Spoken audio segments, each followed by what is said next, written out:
16 नवंबर 2024 की सुबह 5 बजे के आसपास का वक्त रहा होगा। झांसी के मेडिकल कॉलेज से कुछ लोगों की रोने की चिल्लाने की चीखें आ रही थीं। इसी बीच में पुलिस प्रशासन थोड़ा अलर्ट हो रहा था। इसी बीच में कुछ लोग ऐसे भी होते हैं जो सड़क पर खड़े होकर बोरियों में जो चूना था उसे सड़क के किनारे फैला रहे थे, बिछा रहे थे। तभी किसी ने पूछा, भैया जी चूना सड़क पर क्यों फैलाया जा रहा है, क्यों बिछाया जा रहा है? जो व्यक्ति चूना फैला रहे थे वो कहते हैं, भैया अभी डिप्टी सीएम का कार्यक्रम है, वो आएंगे, पीड़ित परिवारों से मिलेंगे और साथ ही इनका निरीक्षण भी करेंगे और देखेंगे गलती किसकी है या नहीं है। जैसे ही ये बात उस व्यक्ति से कही जाती है, उस व्यक्ति ने उस आदमी का चूना डालते हुए फोटो खींच लिया, छोटी सी वीडियो क्लिप बना ली जो कि सोशल मीडिया पे तेजी से वायरल होने लगी। अब विपक्ष की पार्टियां हो या नेता हो, सभी ने एक्सपर्ट्यूट करना शुरू कर दिया, ये कहते हुए कि एक तरफ तो लाशों के ढेर पड़े हुए और दूसरी तरफ एक नेता का स्वागत करने के लिए सड़कों पर इस तरीके से चूना फैलाया जा रहा है, कुछ तो शर्म करो। बस इतना था कि जिसके लिए चूना बिछाया जा रहा था उसने आकर एक वीडियो जारी की और माफी मांगी और कहा कि जिन लोगों ने चूना बिछाने के आदेश दिए, जो भी बिछा रहे थे, कर रहे थे, उनके खिलाफ कार्रवाई की जानी चाहिए। दरअसल आज की कहानी उसी झांसी शहर से है जहाँ पर एक बड़ा हादसा हो जाता है।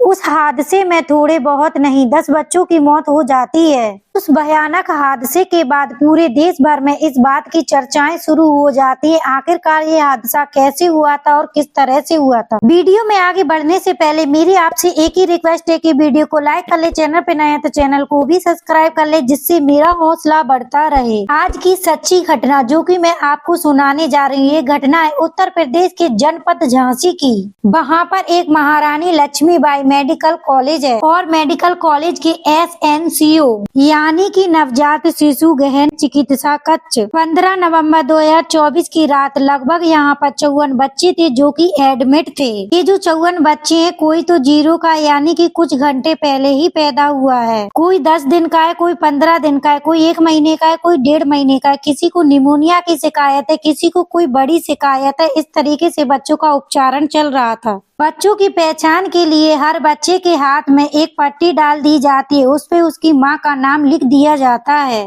ताकि बच्चे को कोई दुख तकलीफ हो तो उसके हाथ में डली पट्टी पर जो नाम लिखा होता है उसी नाम को पुकार कर उसके घर वालों को बुलाया जाता है। चूँकि जो घर वाले होते हैं तीमारदार होते हैं, वो आवाज सुनकर आने लगते हैं। किसी को दवा की जरूरत है या किसी को किसी भी चीज की जरूरत है, मात्र वही एक पहचान होती है, बाकी सारे बच्चे एक जैसे ही दिखाई देते हैं। कुछ इसी तरह से चल रहा था। 15 नवंबर 2024 की रात 10 बजे के आसपास का वाकया है। 10 बजे हो या 10:15 बजे हो, कई माएं जो थी वार्ड के अंदर अपने अपने लल्लाओं को, अपनी अपनी बेटियों को दूध पिला रही थी। कई घर ऐसे थे जहां पर पहली बार बच्चा पैदा हुआ था, कई घर ऐसे थे कहीं 1-2 बच्चे और थे, लेकिन एक खुशियों का माहौल था क्योंकि बच्चा जो हुआ है इसी वजह से। ठीक आज तक पर एक इंटरव्यू चल रहा था। इंटरव्यू था हमीरपुर के रहने वाले गोविंद दास का। गोविंद दास उस इंटरव्यू में कह रहे थे उनके यहाँ पोता हुआ है, उस पोते के लिए वो यहाँ पर आए हुए थे। वो देखते हैं एक नर्स है ऑक्सीजन सिलेंडर को एक पाइप से जोड़ने की कोशिश कर रही थी। जब पाइप उस ऑक्सीजन सिलेंडर के अंदर नहीं जा रहा था तो उसने उसका मुंह चौड़ा करने के लिए माचिस निकाली, माचिस से उसे जलाना शुरू कर दिया ताकि ये ढीला हो जाएगा तो पाइप इसके अंदर आराम से चला जाएगा। बस इतना करना था कि अचानक ही एकदम से आग लगना शुरू हो जाती है। वो गोविंद दास इस दृश्य को अपनी आंखों से देख रहा था। उसने अपने गमछे से उस आग को बुझाने की कोशिश की, लेकिन उसे सफलता मिल नहीं पाती है। हालांकि नर्स ने भी कोशिश की, इस वजह से नर्स जुलझ जाती है। ऐसा गोविंद दास अपने इस इंटरव्यू में उसमें कहता है। देखते ही देखते उस आग की जो रफ्तार थी, उस धुएं की जो रफ्तार थी वो तेज होने लगती है। तेजी से इसीलिए क्योंकि विस्फोट होता है, विस्फोट के बाद जैसे विस्फोट होता है आग की लपटें बहुत तेजी के साथ पूरे बाट में फैलना शुरू हो जाती है। मीडिया रिपोर्ट में ये भी आता है कि प्रशासन कहता है ये जो आग थी शॉर्ट सर्किट की वजह से लगी थी। कुछ ही सेकंडों में इस आग ने विकराल रूप धारण कर लिया। अब जहाँ पर जो मौजूद है, जो महिला अपने बच्चों को दूध पिला रही थी, जो डॉक्टर नर्स जो भी मौके पर मौजूद था, इधर उधर चीख पुकार मचने लगती है। जो अपने बच्चों को दूध पिला रही थी, उन्होंने अपने बच्चों को सीने से लगाया और वहां से भागना शुरू कर दिया। अब चीखने की आवाजें, चिल्लाने की आवाजें और आग लगने की बात बाहर तक फैल जाती है। जैसे कुछ लोग बाहर थे जिनके बच्चे उस बाट के अंदर एडमिट थे।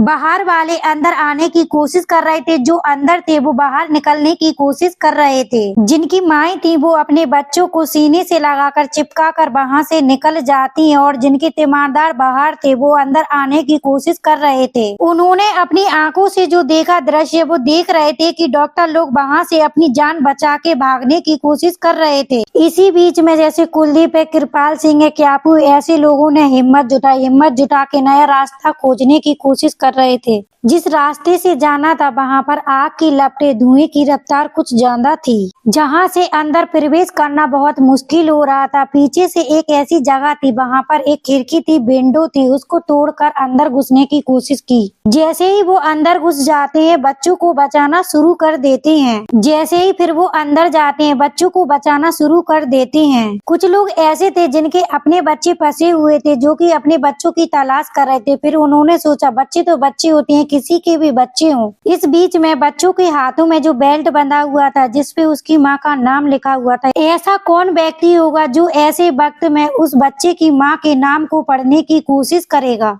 जो आम आदमी थे, जो आम लोग थे, जिसका जितना सामर्थ्य था, जिसको जो भी बच्चा दिखा उसने विंडो से बाहर देने की कोशिश की। 54 बच्चे थे उसके अंदर। कुछ बच्चों को तो माएँ ले जाती हैं, कुछ बच्चे ऐसे थे जिन्हें कुलदीप, कृपाल सिंह, यापू, कुलदीप जैसे लोगों ने हिम्मत जुटाकर बाहर निकाले। कुलदीप जैसे लोगों ने हिम्मत जुटाई, उसके बाद उन बच्चों को बाहर निकालना शुरू कर दिया। इसी बीच में एक और इंटरव्यू होता है जो कि कुलदीप नाम के लड़के का होता है। कुलदीप नाम का जो लड़का था उसने कहा, मुझसे जितनी भी हिम्मत हो सकी मैंने उन बच्चों को बचाने की कोशिश की। कई बच्चों को लेकर जाता है, उसका तो बच्चा अब शायद बचेगा भी नहीं, क्योंकि उसकी हालत ही कुछ ऐसी है।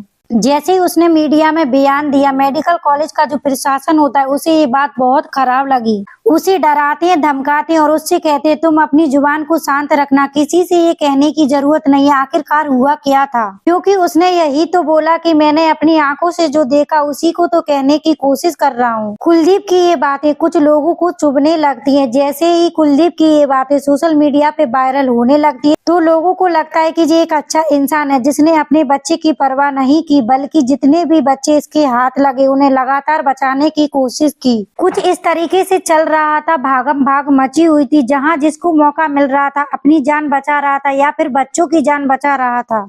लेकिन ओवरऑल जो पूरी कहानी सामने निकल कर आती है, ज्यादातर लोगों का, महिलाओं का एक ही कहना था, जो मौजूदगी पर डॉक्टर थे उन्होंने अपनी तरफ से कोई सार्थक प्रयास नहीं किए। वो प्रयास करते, जैसे वो भाग रहे थे तो वहाँ से किसी न किसी बच्चे को अपने साथ लेकर वहाँ से जाते। जैसे उन माओ ने अपने अपने बच्चों को बचाने की कोशिश की थी तो हो सकता था कि बचने वाले बच्चों की संख्या और ज्यादा हो सकती थी। जैसे जैसे रात आगे बढ़ रही थी वैसे वैसे ये शोर शराबा आगे बढ़ रहा था। वैसे वैसे जो सारंश था, जो खतरनाक वाला सारंश था, जो आपने कभी एम्बुलेंस में सुना होगा, जो घबराहट वाला सारंश होता है, वो लगातार बज रहा था। उसकी गूंजे पूरे शहर में गूंज रही थी। पूरे शहर के साथ साथ जब ये वीडियो पूरे सोशल मीडिया पे वायरल होने लगती है तो पूरे शहर में इन सारंश की आवाज आनी शुरू हो जाती है। 5-6 गाड़ियां आती हैं दमकल विभाग की, वो आग को बुझाने की कोशिश कर रहे थे। इधर उधर से रास्ता खोजने की कोशिश की, उस आग को इधर उधर से बुझाने की कोशिश की। साथ ही उन्हें आने में 2 घंटे का समय लग जाता है। 2 घंटे के समय में 10 बच्चों की मौत हो जाती है। कई बच्चे ऐसे होते हैं जो जिंदगी और मौत की जंग लड़ रहे हैं, उन्हें कहीं न कहीं इधर उधर एडमिट कराया जाता है। लेकिन 8 ऐसे बच्चे थे, 8 ऐसे बच्चों के परिवार वाले थे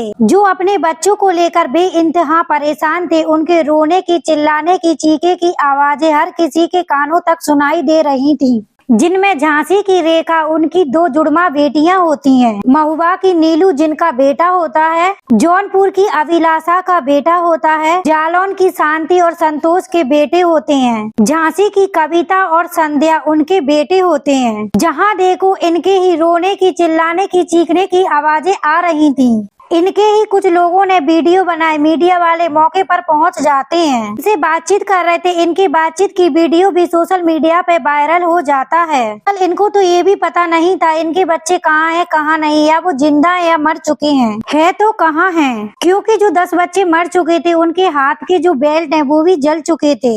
ऐसी स्थिति में ये भी नहीं पहचान पा रहे थे कि ये जो बच्चा मरा है किसका बच्चा मरा है। आखिरकार पुलिस प्रशासन में तो हड़कंप मची जाता है। साथ ही ये बात पूरे प्रदेश भर में फैल जाती है, पूरे देश भर में फैल जाती है। बात वहां तक पहुंच जाती है जहां कई प्रदेशों में चुनाव की तैयारियां चल रही थी, वहां पर भाषणबाजी चल रही थी। उसमें बताया जाता है कि उत्तर प्रदेश के मुख्यमंत्री भाषण प्रचार के लिए गए हुए थे, लेकिन उत्तर प्रदेश के डिप्टी सीएम यानी कि उप मुख्यमंत्री ब्रजेश पाठक अपना प्रोग्राम लगाते हैं। सुबह 5 बजे 16 नवंबर 2024 को सुबह 5 बजे उनका पहुंचना था मेडिकल कॉलेज में। उन माओं से मिलना था, उन लोगों से मिलना था जिनके बच्चे इस हादसे में चले गए हैं। उनके बच्चों के साथ कुछ बात हुई है, वो ये भी जानने के लिए आए हुए थे कि आखिरकार ये हादसा हुआ क्यों है और किस वजह से हुआ है। वो आ ही रहे थे कि कुछ लोगों ने उनके स्वागत में चूना बिछाना शुरू कर दिया। ये वीडियो जब सोशल मीडिया पर वायरल होता है तो ब्रजेश पाठक जी को सामने आना पड़ता है, एक वीडियो बनाना पड़ता है। वो कहते हैं जिसने भी उनके स्वागत के लिए ये चूना बिछाने की कोशिश की है उसके खिलाफ कार्रवाई करिए। दरअसल ये वीडियो अगर सोशल मीडिया पर वायरल नहीं होता तो ब्रजेश पाठक जी की नजर शायद उस चूने पर कभी नहीं जाती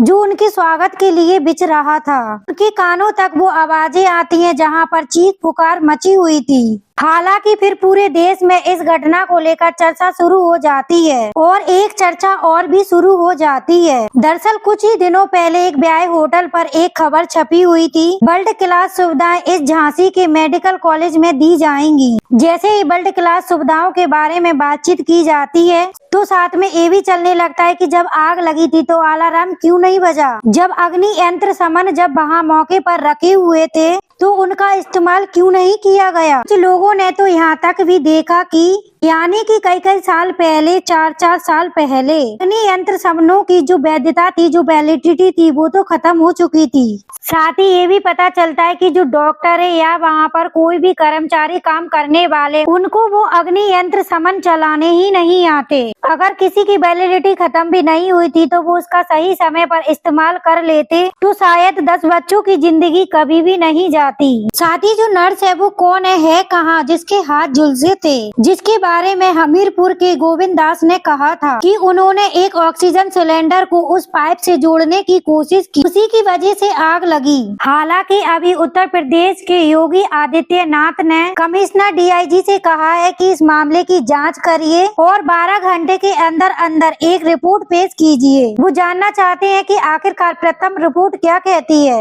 गलती किसकी है, किस लेवल पर हुई है, किस लेवल पर नहीं हुई है। साथ ही डिप्टी सीएम पाठक जाते हैं, वो कहते हैं कि 3 विभाग के लोग जांच करेंगे, जिसमें स्वास्थ्य विभाग होगा, पुलिस विभाग होगा, साथ ही मजिस्ट्रेट के माध्यम से भी जांच की जाएगी। जो भी दोषी होगा उसके खिलाफ कार्रवाई की जाएगी। मीडिया वहां पर उस लेवल तक जाने की कोशिश भी कर रहा था, उसको वहां तक पहुंचने की शायद अनुमति नहीं थी। हालांकि जो अंदर की बहुत सारी बातें थी वो बाहर छनकर आई नहीं। मीडिया में जितनी रिपोर्टें आई उतनी रिपोर्टों के माध्यम से मैंने आपको बताने की कोशिश की। ये भी पता चला कि 5 लाख रुपए मृतकों के परिवार वालों को, साथ ही जो गंभीर रूप से घायल है उनको 50,000 रुपए की घोषणा कर दी गई है। ये ऐलान कर दिया गया है। क्या इन पैसों से घर वालों का बच्चा वापस आ सकेगा? ये तो कभी नहीं आ पाएगा। जिसका ये दर्द है वो जब तक जिंदा रहेगा, जब तक वो जिंदा रहेगा, जब तक उसकी सांसें चलेंगी, वो अपने बच्चे को, चाहे वो 0 का हो यानी कि वो हाल ही का पैदा हो, चाहे वो 10 दिन का हो, 15 दिन का हो, 1 महीने का हो, 1.5 महीने का हो, वो अपने मरने वाले बच्चे को कभी नहीं भूल पाएंगे।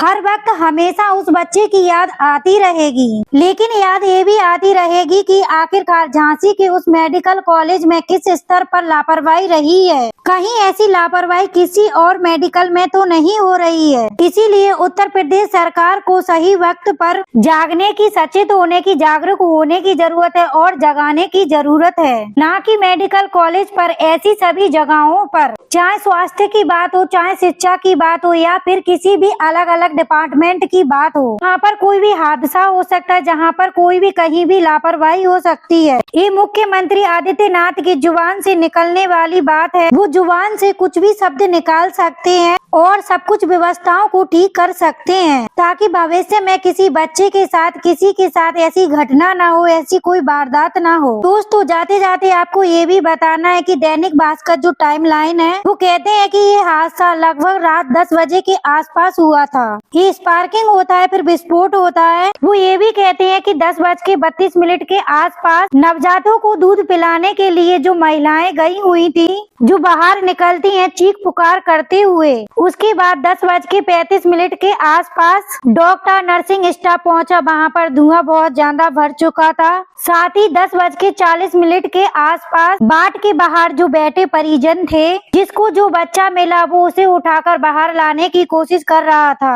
इस हिसाब से 39 बच्चों को बाहर निकाला गया था। लगभग 10:50 पर फायर ब्रिगेड की टीम पहुंचती है। लगभग 20 मिनट का उन्हें समय लगता है और 10:53 के आसपास जो मेडिकल कॉलेज के प्राचार्य थे वो मौके पर पहुंचते हैं। 10:55 पर फायर ब्रिगेड ने खिड़की तोड़कर वहां से एक पाइप भिजाया। वो वहां से आग बुझाने की कोशिश कर रहे थे। 10:57 के आसपास सीएम और एसएसपी मौके पर पहुंचते हैं। लगभग 27 मिनट का समय लग जाता है। जब आग विकराल रूप धारण करने लगती है तो बताया जाता है कि 11:20 पर सेना को बुलाया जाता है, ताकि आग पर काबू पाया जा सके। जब सेना वहां पर जाके पूरी शिद्दत से, पूरी ईमानदारी से वहां पर लग जाती है, 11:50 के आसपास आग पर काबू पाया गया। जो स्टाफों ने नवजातों को बाहर निकाला। साथ ही 12:05 के आसपास 10 नवजातों के मरने की घोषणा कर दी गई थी। 2 बजे कमिश्नर डीआईजी निरीक्षण करने पहुंच जाते हैं। सुबह 4 बजे के आसपास 16 नवंबर को कानपुर जौनपुर के एडीजी आलोक कुमार पहुंच जाते हैं। 5 बजे डिप्टी सीएम ब्रजेश पाठक पहुंच जाते हैं।